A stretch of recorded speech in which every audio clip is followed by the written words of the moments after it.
leadership for developing a fair bill that addresses many of the most pressing needs of our country. Particularly, I want to thank Mr. Schuster and Mr. Fazio. This important legislation includes a critical freight grant program, but we need to ensure that all modes of transportation are treated equally in the program and should remove any caps on funding for these programs.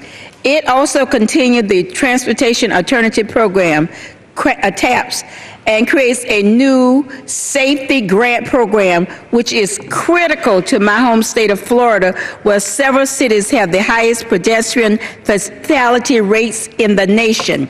Transportation is the backbone of our country.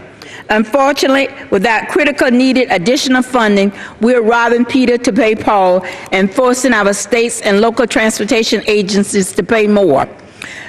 Like most members and stakeholders, I missed the past when our committee developed long-term bill with dedicated funding that gave state, local government, and other transportation stakeholders some stability to plan for future transportation needs and make the investment in equipment and manpower needed to implement these projects.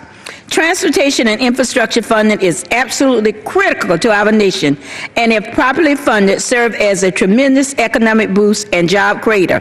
In fact, the Department of Transportation statistics shows that for every $1 billion invested in transportation, it generates 44,000 permanent jobs and $6.2 billion in economic activities.